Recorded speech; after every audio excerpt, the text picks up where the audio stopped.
What's up? Welcome to episode 109 of APM Success. If you hear a little bit of background noise, I am riding shotgun in a 16-foot Penske truck as we drive all of our earthly possessions from Philadelphia to Portland, Oregon, as my wife has just wrapped up residency and we're going to be relocating to what I hear is the best coast. So any Portland listeners out there, drop me a line. Would love to grab a drink in town sometime. For this week's episode, we're going to be rehashing an oldie but goodie, discussing money mindsets and how to effectively and efficiently build wealth as a physician. As always, thank you for tuning in to this week's episode. Hope you enjoy.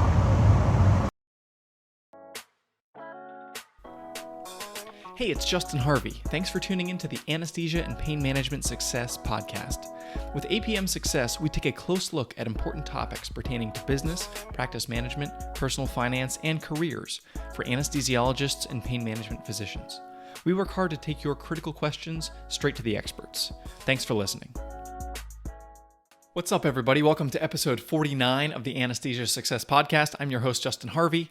I'm very excited to be kicking off the first in a two-part series helping pain management physicians, especially, this is also true in anesthesiology to a lesser degree, understand productivity compensation, specifically as it relates to RVUs. So today, we're going to do a deep dive on what RVUs are, how they are determined, how it functions in the context of a practice, and then next week, we're going to talk about using RVUs as a mechanism to understand physician compensation. And then we're going to look at income benchmarking, negotiating employment agreements, those types of things. There's been a couple considerations that have been an impetus for this two-part series. The first is I've been looking at a lot of pain contracts lately.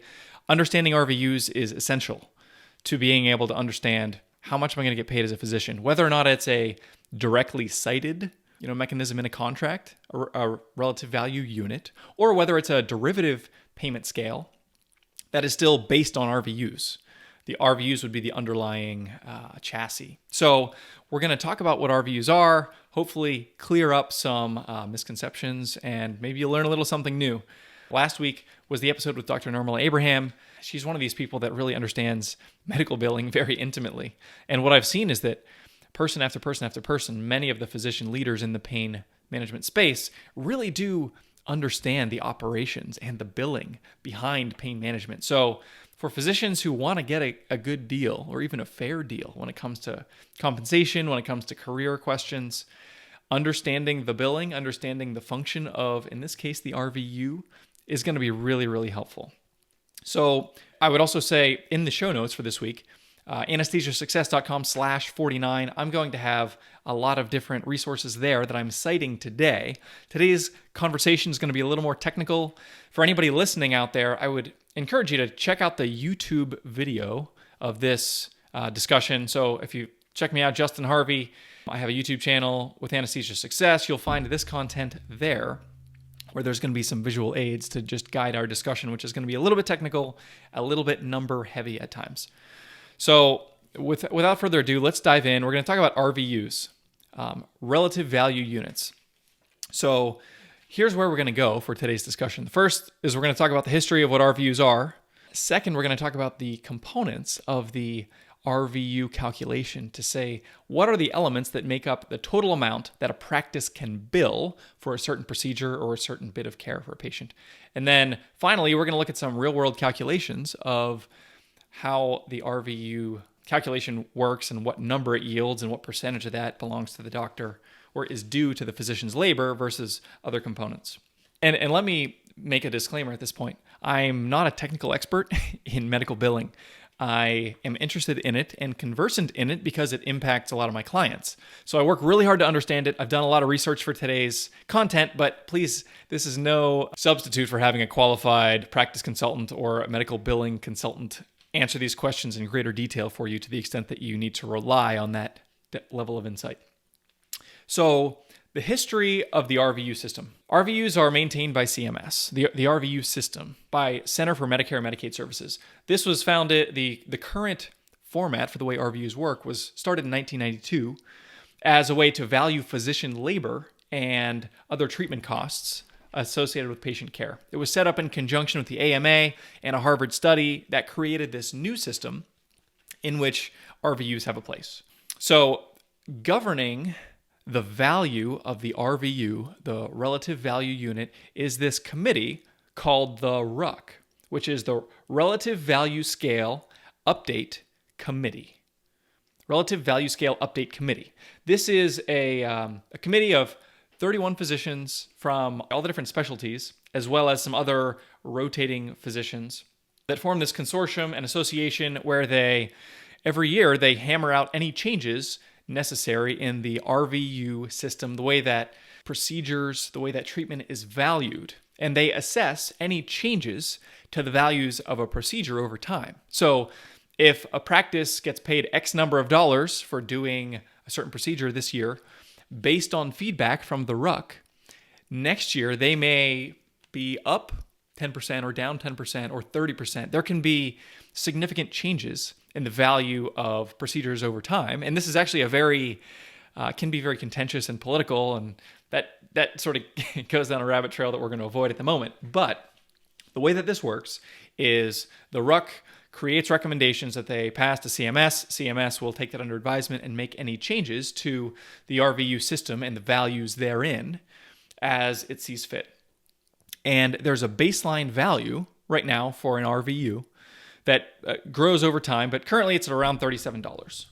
So for every RVU that a physician earns, it creates this credit with Medicare that says, Medicare is going to pay you $37 for that based on the service or the procedure that you did for that patient. Now, that payment isn't going to the doctor. That payment is going to the practice, and then the practice takes those payments and slices and dices and pays the physician some agreed upon amount that's in most cases, is in some way derived from the amount of revenue that they produce. So if you saw a patient, just for very basic math, if you saw a patient and you did 5 RVUs worth of patient care, Medicare would pay your practice, assuming this is a Medicare patient, Medicare would pay your practice 5 times $37 for the value of your time. So in that case, it's 5 times 37 is $185 that your practice would get for the value of your time for helping that patient in that instance. Now, this is with Medicare. So obviously Medicare is not the only payer out there, but CMS and Medicare, they are the benchmark. They set the bar, and then all other payers, in most cases, are going to be some price in relation to the Medicare pricing. What we see is that commercial payers actually pay a premium in many cases, and there's a loose relationship between the more interventional the procedure, the higher the premium could be. Between $55 and $70 per RVU is what a commercial payer might pay for that same procedure. So if you ever heard the term payer mix, we want to understand what the payer mix is of a certain practice. We're talking about what percentage of patients utilizing a practice's services are Medicare or Medicaid versus commercial payers, or maybe workers' comp. Each of those payers is going to have its own level of reimbursement based on the benchmark rate of that $37 per RVU that's set by Medicare. So I'm talking about RVUs in general. There's a couple different types of RVUs, so let's get more specific. The work RVU is the RVU, the relative value unit, that's associated with the physician's time and expertise that it takes to do a certain procedure or to give patient care in a certain way. There's 2 other types of RVUs. The first is practice expense RVU, which is just the overhead expenses of maintaining a practice, paying the person at the front desk, keeping the lights on, the utilities, all that stuff. And then there's a third RVU that is the malpractice RVU. So it's what is the malpractice liability associated with any specific procedure or specific amount of medical care. And so what happens is, for the very complex, very risky procedures, the way that these 3 factors are configured relative to one another is going to be very different versus if it's just an office visit where somebody comes in and you talk to them for 10 minutes and then they leave. There's very low malpractice risk there. So the way that these terms apply, the RVUs, is by CPT code. So CPT, common procedural terminology.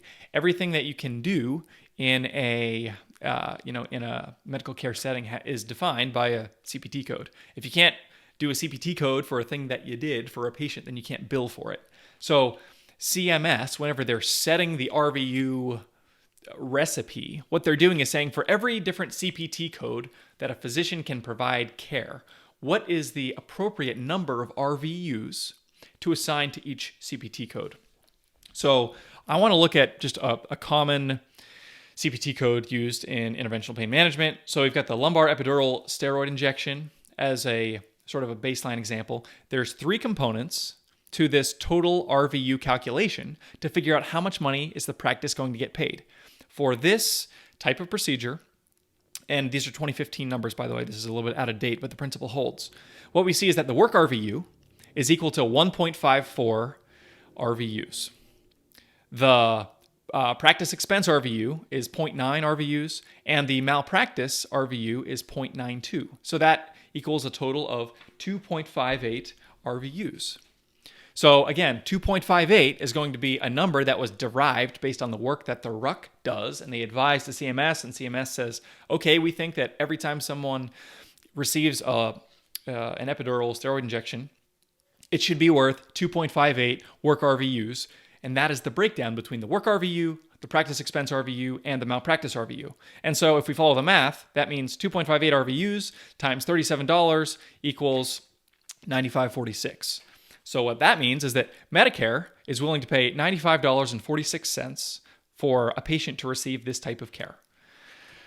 And so that is the baseline, the benchmark, the amount from which all other payers are going to evaluate how much they're willing to pay for that same procedure. So if we take a commercial payer, and I just made these numbers up because it's going to vary based on a number of different factors, but if a commercial payer pays some margin above what Medicare is willing to pay, you can see how big this difference is, where it's that same 2.58 RVUs, but maybe they're paying $61 per RVU rather than the baseline 37, and that equals $157. So a practice who's doing these types of patients with the commercial payer is going to be reimbursed at a higher level than someone who's doing primarily Medicaid.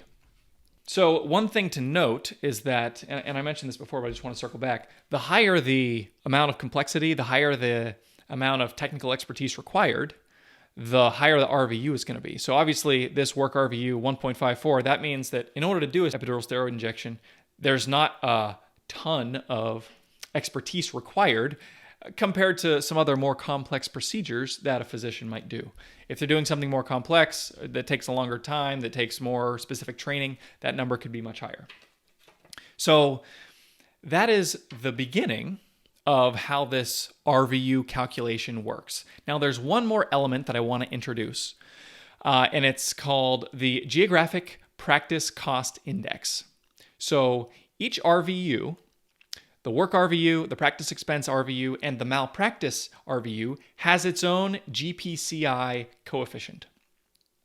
What this means is that if you're practicing in, Manhattan, there's a different set of variables as far as how much the physician's labor is worth, how much it's going to cost you from a practice expense standpoint to be able to maintain care, and what the malpractice liability is.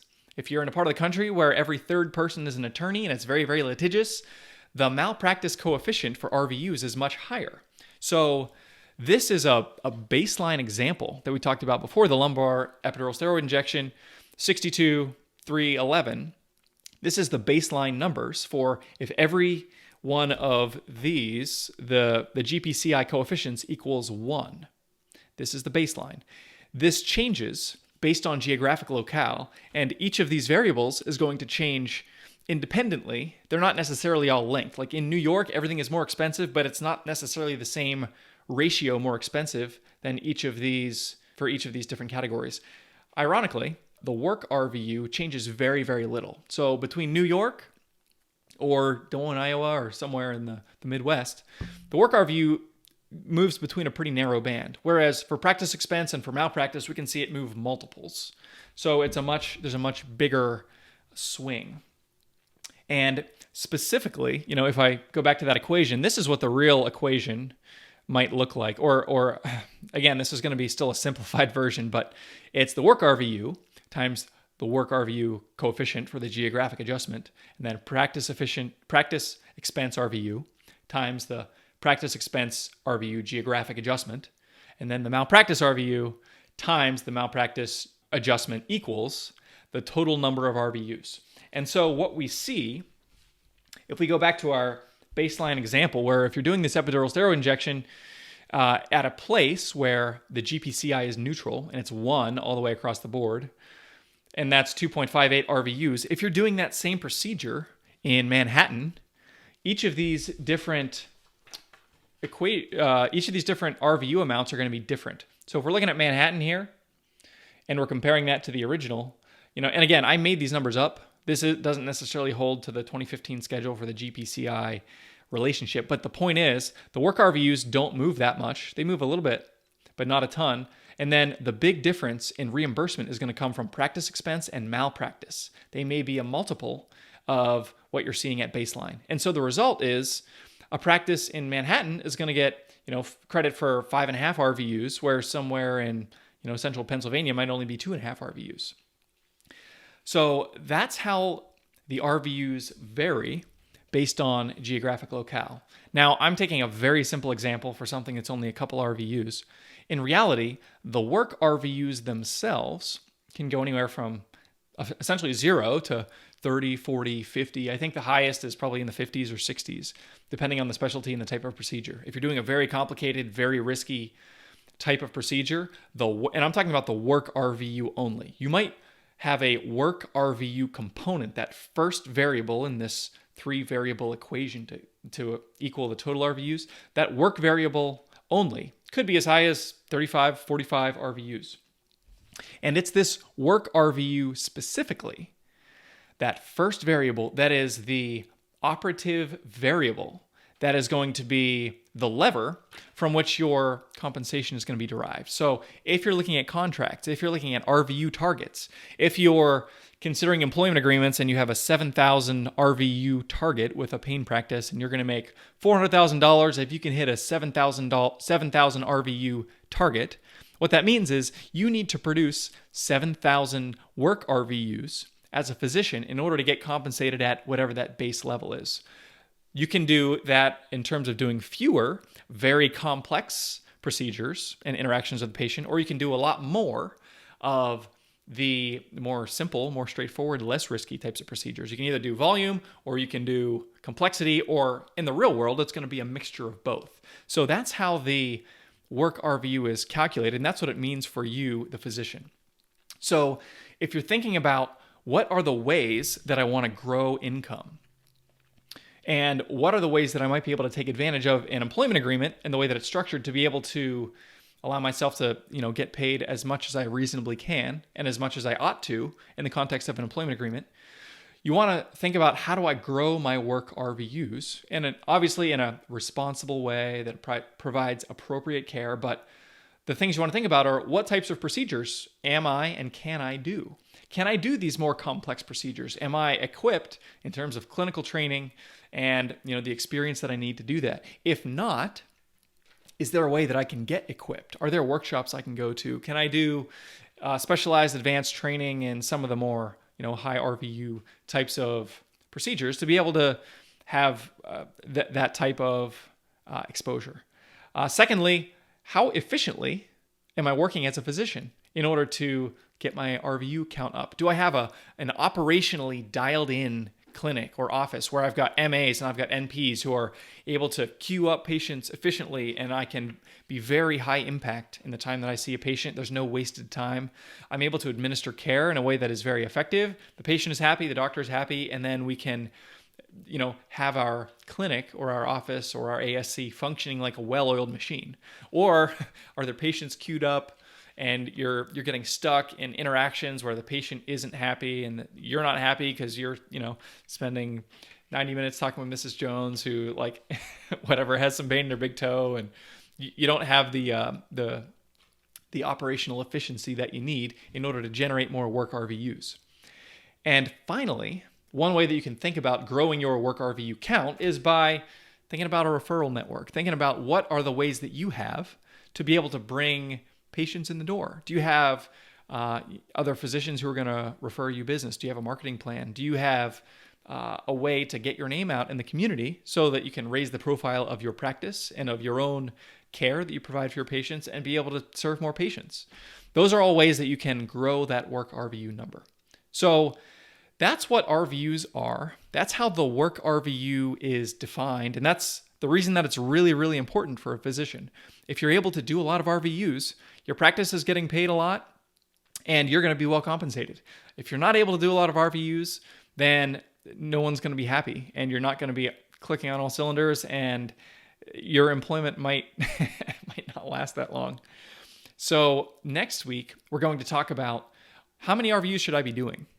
Specifically, again, in interventional pain, it's a specialty that lends itself more to the RVU calculations. So we're going to look at income benchmarking. We're going to look at understanding fair value. We're going to look at how that varies by geography and all the types of questions that you want to ask as you're looking at contracts, as you're negotiating, as you're trying to understand what are the upsides, what are the downsides of a certain employment arrangement. If I'm able to come in and I'm able to make sure I'm practicing efficiently and grow that referral network and I've got a lot of patients coming in, or I'm able to grow my clinical expertise and do some more advanced types of procedures that are more high RVUs, we're going to understand what are the impacts of those things in your own personal finances. So that's all I've got for today.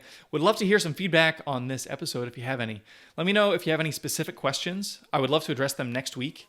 And as always, thanks for listening to the Anesthesia Success Podcast. If you liked what you heard this week, head on over to apmsuccess.com, where you can find more content and free resources to help you build a successful career in anesthesia and pain management. If you wanted to leave a review in iTunes, I'd also really appreciate it. Thanks for using some of your valuable time to join me today on APM Success.